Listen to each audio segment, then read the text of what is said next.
રાજકોટથી એક મહત્વપૂર્ણ સમાચાર સામે આવી રહ્યા છે, તેની પર નજર કરીશું। ગઈકાલે રાતની વાત કરવામાં આવે તો રાજકોટ જિલ્લા પંચાયત ચોકમાં આવેલી યસ બેંકમાં ભીષણ આગની ઘટના બનવા પામી હતી।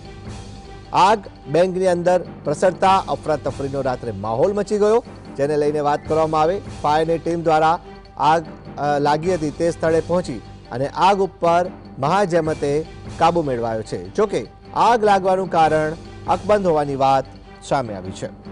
રાજકોટ જિલ્લા પંચાયત ચોક ખાતેની ઘટના ગઈકાલે રાત્રે યસ બેંકમાં અચાનક ભીષણ આગ લાગતા અફરાતફરીનો માહોલ મચી ગયો હતો, જેને લઈને વાત કરવામાં આવે તો બેંકના અંદરના ભાગે આગ પ્રસરી જતા ધુમાડાના ગોટે ગોટા જોવા મળ્યા હતા।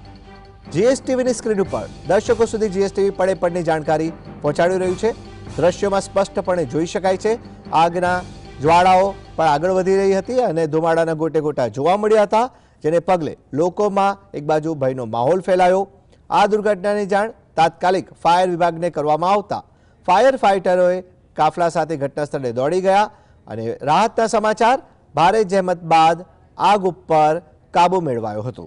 સદનસીબે આ ઘટનામાં કોઈ જાનહાનિ નથી, જોકે આગ લાગવાનું કારણ હજી અકબંધ છે।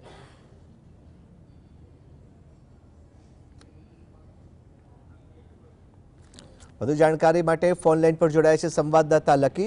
જી લકીરાજસિંહ, જણાવશો યસ બેંકમાં આગ લાગવાની ઘટના, આગ ઉપર કાબુ મેળવાયો, કયા કારણોસર આગ લાગી એવી કોઈ જાણકારી સામે આવી છે? હાલ જે વાત કરવામાં આવે તો રાજકોટના જિલ્લા પંચાયત ચોક છે ત્યાં મધરાતે આ આગજનીનો બનાવ છે તે પ્રકાશમાં આવ્યો હતો।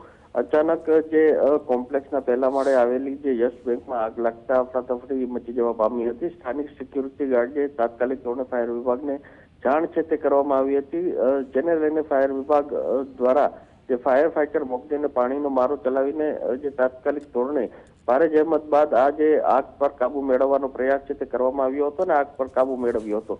હાલ જે ફાયર વિભાગ દ્વારા તપાસ છે તે હાથ ધરવામાં આવી છે કે આગ કયા કારણોસર લાગી છે, જેને લઈને તપાસ છે તે તો હાથ ધરવામાં આવી છે, પરંતુ જે એક રાહતના સમાચાર તે કહી શકાય કામેશ કે કોઈ પણ પ્રકારની જાનહાનિ આ ઘટનામાં નથી, કારણ કે મધરાતના જે સમયે જે બનાવ બનતા કોઈ પણ ત્યાં હાજર હતું નહીં। જી લકીરાજસિંહ, અહીંયા એક સવાલ એ ઉપસ્થિત થાય છે કે યસ બેંક હતી, નેશનલાઇઝ બેંક કહી શકાય યસ બેંક, અને એમાં આગની જે ઘટના બની, ફાયર સેફટીના નિયમોનું પાલન થયું હતું કે કેમ?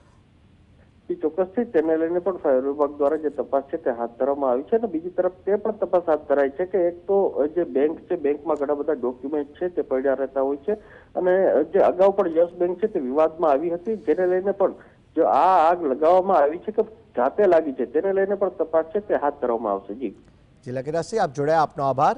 તો આ બેંકમાં જે આગ લાગી તે લાગી કે લગાવવામાં આવી તે તપાસનો વિષય છે, આગામી સમયમાં ચિત્ર સ્પષ્ટ થશે।